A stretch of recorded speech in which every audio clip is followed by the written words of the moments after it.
তোমাদের সাথে আজকে একটা দুঃখের ঘটনা শেয়ার করব।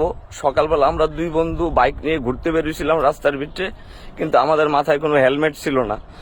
আমরা দেখতেছি কয়েকটা স্টুডেন্ট হাতের ভিতরে লাঠি টাঠি নিয়ে আইসে আমাদের বাইকটাকে ধরলো। পরে বলতেছে যে আপনাদের হেলমেট কই? আমরা বললাম যে হেলমেট আনি নাই, আমরা হেলমেট ছাড়া গাড়ি চালাই। পরে বলতেছে একটা কাজ করেন, আমাদের সাথে আসেন। এই কথা বলে আমাদের বাইকটাকে পাশে রাখছে, রেখে এবার আমাদের হাতে দুইটা লাঠি ধরাই দিছে, দুইটা পানির বোতল ধরাই দিছে। ধরাই বলতেছে ভাই আগামী 4 ঘন্টা আপনারা দুইজন আমাদের সাথে ট্রাফিক কন্ট্রোল করবেন। এটাই কি স্বাধীনতা? আমরা কি এই স্বাধীনতা চাইছিলাম গাইজ বলেন? তারপরে 4 ঘন্টা ট্রাফিক কন্ট্রোল করার পরে বাইকটা নিয়ে আমরা হাঁটতে হাঁটতে চলে যাচ্ছিলাম। এবার মনে করো যে কি আমরা হাইটা দুইজনে রাস্তা পাড়িতে গেছি, পাশে ওভারব্রিজ ছিল, কিন্তু আমরা তাড়াতাড়ি যাওয়ার জন্য রাস্তা আমরা পার হইয়া তারপরে কি আমরা যাইতেছিলাম। এবার আবার কয়েক দল ছাত্র আমাদেরকে ধরছে, ধরে আবার আমাদেরকে বলতেছে আপনারা ওভারব্রিজ দিয়ে না গিয়ে আপনারা এইভাবে রাস্তা পার হইতেছেন কেন?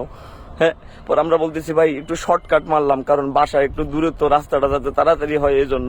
এবার তারা কি করলো, আবার আমাদের হাতে ঝাড়ু ধরাই দিল আর একটা পানির বোতল ধরাই দিয়ে আমাদেরকে বলতেছে আপনারা আগামী 3 ঘন্টার ভিতরে ওভারব্রিজের পুরা যত ময়লা, চিপসের প্যাকেট, চকলেটের প্যাকেট, কাগজ টাগজ যা আছে সবকিছু পরিষ্কার করবেন। আর এই ওভারব্রিজের ভিতরে যাতে এমনি করে তাকাইলে নিজের চেহারা যাতে ভালো করে দেখা যায়। বলেন গাইস, 4 ঘন্টা ধরে আমরা দুই বন্ধু মিলে পুরো ওভারব্রিজটারে পর্যন্ত পরিষ্কার করে ঝকঝকে বানাইলাম। আমরা কি এমন স্বাধীনতা চাইছিলাম বলেন? এরপরে আমরা এই 4 ঘন্টায় মনে করেন যে ওভারব্রিজ পরিষ্কার করার পরে তারপর আমরা দুই বন্ধু হাঁটতে হাঁটতে পানি খাইয়া পানির বোতলটা রাস্তার ভিতরে মেলা মেরা ফালাইছি, ঘাম মুচ্ছা টিস্যুটা ফালাইছি। একটু পরে দিয়ে দৌড়াই আবার 4-5টা ছাত্র আসছে। ছাত্র এসে আমাদেরকে বলতেছে ভাই আপনি পানির বোতলটা এখানে ফালাইলেন কেন? আমি কই পানি খাওয়া শেষ, বোতল কি আমরা বাসায় লয়ে যাবো পকেটে কইরা, এই জন্য ফালাই দিছি। এবার আমাদের হাতে আরেকটা পানির বোতল ধরাই দিয়া দুইটা সালার বস্তা ধরাই দিছে। ধরাই কইতেছে রাস্তার ভিতরে যত বোতল টোতল আছে, ময়লা টলা আছে সব পরিষ্কার কইরা এই বস্তার ভিতরে ঢুকাই আপনার রাস্তা করে বাসায় চলে যান। বলেন গাইস, আমরা কি এইটার জন্য ছাত্র আন্দোলন করছিলাম? এই স্বাধীনতা চাইছিলাম আমরা? এটা সোর্স লিগের কমেন্ট, কথা বুঝছো নি?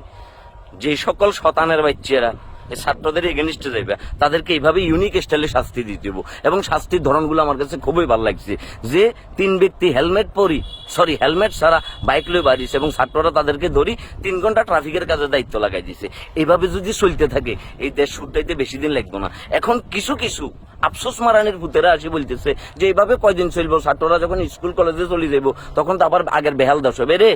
বদমাইশের বাচ্চা, সবার আগে তুই ঠিক হ। সবার আগে তুই যখন ঠিক হবি তখন দেখবি যে পুরো দেশ ঠিক হয়ে যাবো। তুই ফানি খাই, চিপসের প্যাকেট, চিপস খাই, এগুলো রাস্তার ভিতরে ফালাবি না। তুই ওভারব্রিজ দিয়ে যাতায়াত করবি, তুই অবশ্যই হেলমেট পরিধান করি তারপর কি বাইকে চলাফেরা করবি। নইলে ছাত্ররা ধরি তোমার ফর্সার দেশে তালা মারি দিব। তখন বুঝবে তুমি কত ধানে কত চাল আর কত চাইলে কত ফিটা। তখন বুঝবে যে বাবুরে ফিটা খাইতে কেমন লাগে। এই ছাত্রদের হাতে দেশ থাকলে এই দেশ কখনো পথ হারাবে না। আজ যা দেখতেছি ডাইরেক্ট মনে করছে বাসগুলা পর্যন্ত লাইন ধরে চলতেছে, মনে হয় যে বাংলাদেশ না জাপানে আছি। এটা একটা অন্যরকম ফিল। ছাত্র জনতা ভাইয়া এভাবে চলে যাওয়ার, যারা কথাবার্তা বলবো হুমদের নিচে দুরুম মারি দিবে কোনো কথাবার্তা ছাড়া। ওকে, থ্যাংক ইউ গাইস।